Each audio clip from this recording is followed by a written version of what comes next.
అంటే అటు అడగాలి ఇటు వాళ్ళు అడగాలి అని చెప్పలేకపోతే ఎక్కువ అవుతుంది పొద్దు కాదు.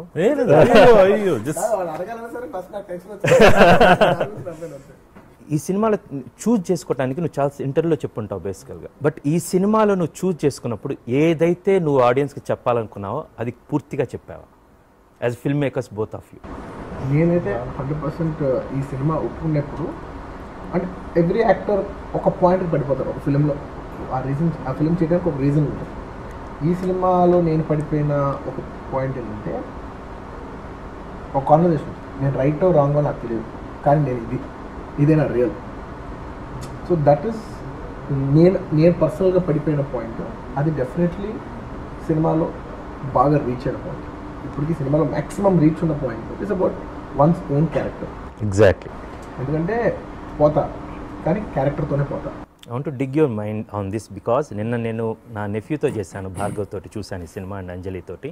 అండ్ దట్ ఈస్ వాట్ నేను సినిమా ఏంటంటే the character kind of thing and it is what it got connected to the audience. So to you basically the best part is the arc of Bunny's character. Bunny ఎంత గొప్పగా చేసాం అనేది అందరు చెప్పిన తర్వాత నేను ఇంకోసారి చెప్పడం అయింది. నిన్న ఆల్రెడీ చెప్పాను, పొద్దున ఆల్రెడీ చెప్పాను, అందరి ముందు ఇంకోసారి. నాది అంటే నాకు చిన్న పక్షపాతం నువ్వు అంటే అన్నమాట.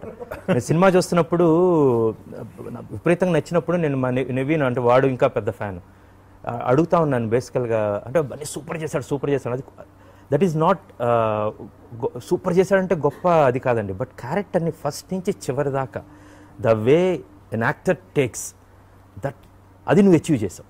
ఫస్ట్ నుంచి చివరి దాకా ఆర్క్ ఎక్కడైతే ఉంటుందో అదంతా కూడా నీట్గా తీసుకెళ్ళి ల్యాండ్ చేయాలి.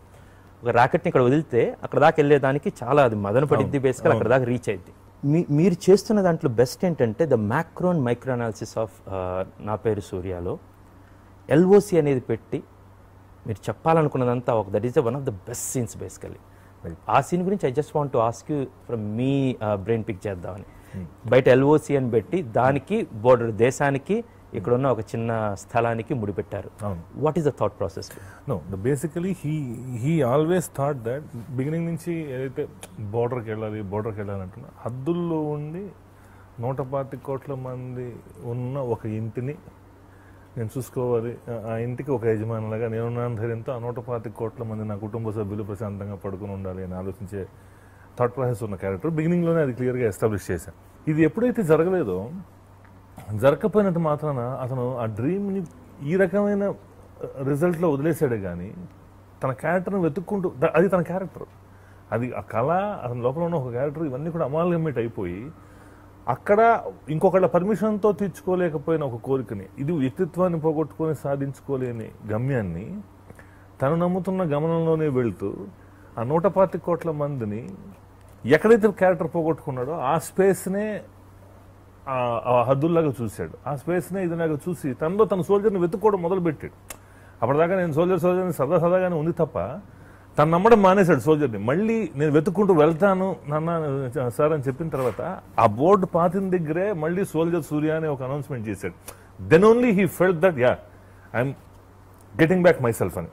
సో అక్కడ ఆ హద్దు వేయటం ద్వారా క్లియర్గా it's not only commercial thing that he's doing because అదేం కాదు.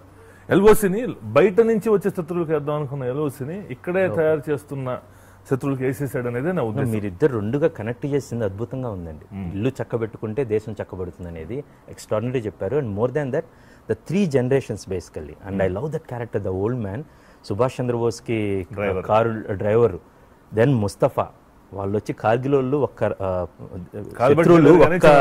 రాయి పట్టుకెళ్ళలేదు కానీ నా కాలు పట్టుకెళ్లారు. But I'm not regretting kind of thing. అతను నించున్నప్పుడు అతను నించుంటాం బన్నీ చూస్తూ ఉంటాం అటువైపు నుంచి. The third thing that answers character basically వీటిని ఇతను దేశాన్ని నా ఇల్లు ఇండియా అనే దాన్ని ఎలా చేశాడు అనేది ఎక్స్ట్రాడినరీ. అందులో కూడా తెలియకుండా కలిసింది ఏంటంటేనండి ఈ తాత పెంపకంలో ఒక ఫ్రీడమ్ ఫైటర్ అయిన తాత పెంపకంలో పెరిగిన మనవడు ఎక్స్ సర్వీస్ మెన్ అయి కాలు పోగొట్టుకున్నా లైక్ యూ సైడ్ రిగ్రెషన్స్ లేవు. కాలు తీసుకెళ్లారు తప్ప కార్గిల్లో రాయిని తీసుకెళ్ళలేదు అని అంటున్నాడు. అది ప్రౌడ్గా ఫీల్ అవుతున్నాడు. సో యుద్ధం నాకు అలవాటే సార్ అంటాడు. సో ఈ జీవన పోరాటం నాకు పెద్ద ఇష్యూ కాదని మాట్లాడుతున్నాడు. ఇలా మాట్లాడుతూ ఇలాంటి తండ్రి పెంపకంలో పెరుగుతున్న కొడుకు. సో ఐడియాలజీ వేరేగా ఉంటుంది. ఆ టైంలో విలన్ వచ్చి అరే నువ్వు వీళ్ళ మాటలోనికి పాడైపోతావని టచ్ అయిపోతే ఆ స్పర్శను కూడా దూరమైన క్యారెక్టర్. సో క్లియర్గా డెలిబరేట్గా తెలిసిపోతుంది. ఇలాంటి ఒక జనరేషన్ ఇదిలో ఉన్నవాడికి ఆ తండ్రి నమ్మకం కూడా ఏంటంటే దేశానికి కష్టం వస్తే నేను నుంచున్నా, అదే కష్టం నా ఇంటికి వస్తే దేశం నుంచుంటుందని నమ్ముతున్నా అన్నాడు. ఈ నమ్మకం తండ్రి శవాన్ని చుట్టానికి కూడా ఎవడో రాలేదు అనేటప్పటికీ డిస్టర్బ్ అయిపోయాడు. సో నాన్న ఐడియాలజీ అబద్ధం అనే ఫీలింగ్ వచ్చింది. నాన్న అలా ఎందుకున్నాడంటే ఆ తాత చెప్పిన వాళ్ళు ఎలా అయ్యాడు, అదే మాటలంటే నేను పాడైపోతాను, ఆ చల్లా చెప్పింది రైట్ అనుకుని ఒక రాంగ్ రూట్ ఒక సిచ్యువేషన్ ఆ కుర్రాడి మనసును డిస్టర్బ్ చేసింది. This happens. చాలా మందికి పర్సనల్గా జరిగే ఒక ఇంపాక్ట్ మనకు ఆ క్షణం ఉన్న రియాలిటీని బ్యూటీని తెలియనివ్వదు. జనం రాలా నిజమే, జనానికి ఇప్పుడు జనం ఎప్పుడు కూడా మనం వాళ్ళకి ఓపెన్ చేసేదాన్ని బట్టే ఉంటుంది. సో హీరో పాత్ర చివరికి ఏం చేశాడంటే ఏ దేశం కష్టం వస్తే నుంచుంటుందని నమ్మాడో అది నిజమయ్యేలాగే చేశాడు. వాళ్ళందరూ కూడా ఈరోజు ఆ అన్వర్ అనే కుర్రాడు వాళ్ళకి ఎవరికి ఎటువంటి రిలేషన్షిప్ లేదు అతనితోటి. ముస్తఫా పోతే పట్టించుకునేవాడు, అన్వర్ పోతే పట్టించుకోవాల్సిన అవసరం జనానికి లేదు. వాళ్ళకు ఒక తెలియజేసే ఒకడు కావాలి. అది ఎప్పుడైతే ఓపెన్ అయిందో వాళ్ళ అందరూ వచ్చారు. ఇది అర్థమవుతుంది అతనికి రియాలిటీ. సో ఇవన్నీ కూడా చాలా అందంగా కుదిరాయి. అందువల్ల మేబీ అందువల్ల అదంతా కూడా కథలోకి వచ్చి కూర్చుని చాలా బాగుందేమో అనుకుంటున్నాను నేను. వీడియో నచ్చిందా? అయితే ఓ లైక్ వేసుకోండి, లేదంటే ఓ కామెంట్ చేయండి. ఎప్పటికప్పుడు మా వీడియోస్ చూడాలంటే సబ్స్క్రైబ్ చేసుకోండి.